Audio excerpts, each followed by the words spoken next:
Alright, well, good evening wherever you are. I hope you're having a great one. I just wanted to give a follow update video on, I'm actually having trouble with my camera mount. I might do this by hand. So this is how I film most of my videos. I use this thing to adjust it. Right now I'm moving some gigantic cottonwoods. I cut them in what I call cookie size because they're too stinking big to split. So I cut them in little chunks like that, and usually I can shimmy them into the boiler good enough. So, follow up from last video. Called the dealer again. This time I was very forward with what I wanted from them, and I explained the situation a lot better because I knew a lot more. Eventually I did get the tractor to start by jumping it. I've got a little battery box. I think it's called a farmhand. The thing works great. Just clipped it onto the battery, and sure enough, right away it started. So then I knew there's either bad connectors on the battery or it's a bad battery. Well, lo and behold, kind of like other things on this tractor, it's made for warm weather. It was a bad battery. They swapped the battery out. I haven't actually pulled the cover off to figure out what they put under there, but it's been working great because today's been, I don't know, pretty cold. It's like 15 degrees, and she started right up. I did plug it in for about 30 minutes before I started. So I kind of did the proper technique. Just a little show the shovel shift. I'm in medium, first gear. I don't even give it throttle. I don't do nothing fancy. I just chug along the property pretty smooth. A lot of times I'll do work just in medium second. Seems like you get enough speed out of it. But I just wanted to kind of fill you in ever since stuff went down. This is my only tractor. I know somebody commented on a video that I still have the John Deere. Well, not the case.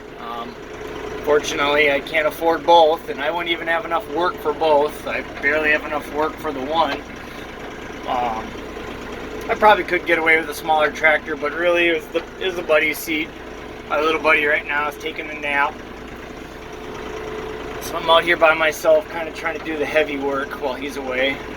Normally I'd have the grapple hooked on for stuff like this, but something I need to get better at is when I'm taking the grapple off, getting the pressure out of the lines. This is the second time now I've taken that thing off, and I managed to leave pressure in the lines. So for those of you who don't know, I can get it hooked up just fine to the quick attach. But what you can't do is you can't get the hoses to connect to the third function. So the grapple doesn't do you much good. I still got my bucket skis on because I'm expecting snow here shortly. Actually, I just flipped up the lights up here. These things are great. That's one thing Mahindra really does good right outside the factory is the light setup. It's very good. Yeah, there's those chunks of wood. They are not small or light by any stretch of the imagination.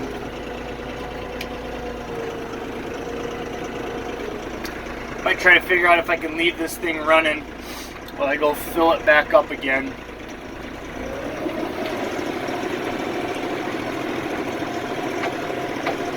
The channel's starting to do a little better. I don't know if people are more interested in the John Deere or the Mahindra. Hopefully it's in my lovely personality and not just the tractors, but most likely they're interested in the tractors. Here's my little deer feeder. It's funny, it'll go days without action, and then all of a sudden one night it'll get cleaned out. I have a solid herd of 30 deer that stick pretty close to the area, and they get pretty spooky in the yard in the summer. There's enough food around where they don't come around, but they'll come back around once in a while, especially when they're getting hungry enough and food's starting to get scarce.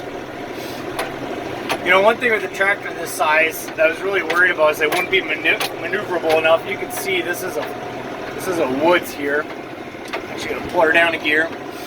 I get around pretty stinking good for a big tractor. This thing is quite a bit longer, quite a bit wide. Well, actually, it's not much wider because of the wheel spacers I had on the John Deere. But it is a quite bigger machine. You can see I just did that all one hand with the shuttle shift. She doesn't do too bad. It's just a kind of an art form of figuring out when you want to do what. All right, let's see if I can get this hooked up while I try to shimmy these in here.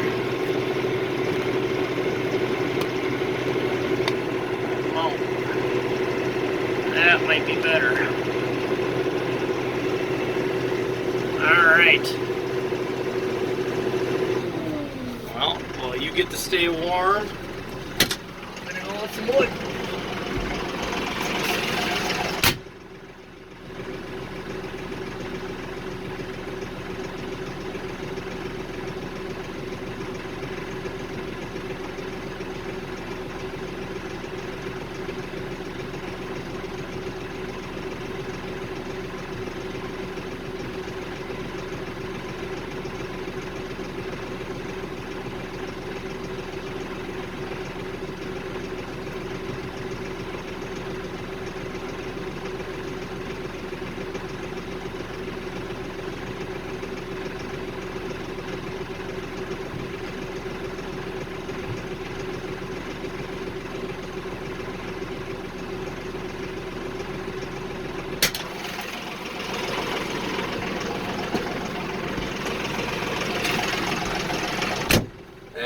Not too tough.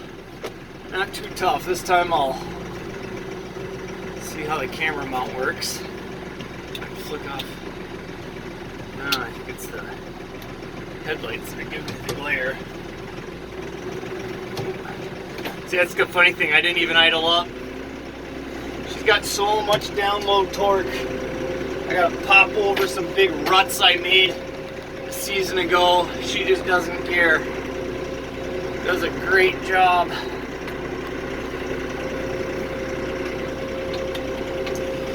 Gets a little dicey. I always worry when I'm getting up to something important like a garage or a house with this thing. She's got so much download power. If I accidentally pop her in gear, I think she'd tear down someone's house.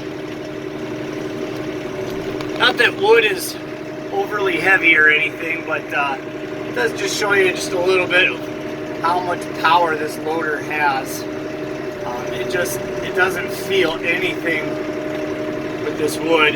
The real test is dirt, and I've done quite a bit of dirt moving with it.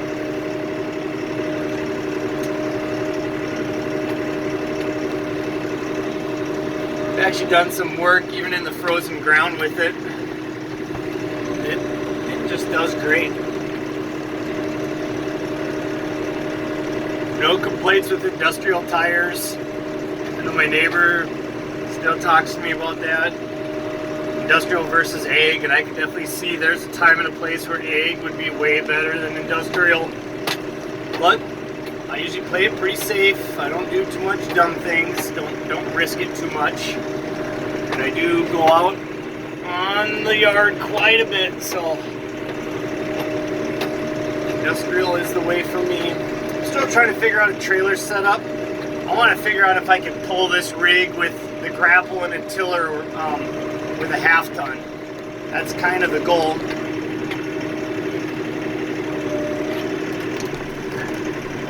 Might not be possible, but I don't know. I'm thinking about getting an aluminum trailer, trading in the one I got, going aluminum. I don't know. If you got any thoughts on that, you got any experience, I'd love to hear it. I'm at a loss. But, I don't know, I just don't want to go for the investment of a full 3/4 ton diesel trailer or truck, because the cost is just so stinking great. Well, that's probably about all for today. If you got any more questions about the tractor, leave me a comment. I try to respond to the ones that, I don't know, require a response. If you want to know anything more about this particular machine, anything specific, I'm not shy. I'll tell you just about everything. I mean, ever since the battery thing got figured out, I guess I calmed down a little bit, but I'm definitely leaving the video up because If that's an issue that is coming up a lot, people deserve to know about it, and Mahindra needs to take action with it. You got no business selling tractors that aren't set up for cold weather, because my windshield wiper thing still isn't fixed because I can't get the water out of the line still. So, alright, I'm going to wrap it up for today.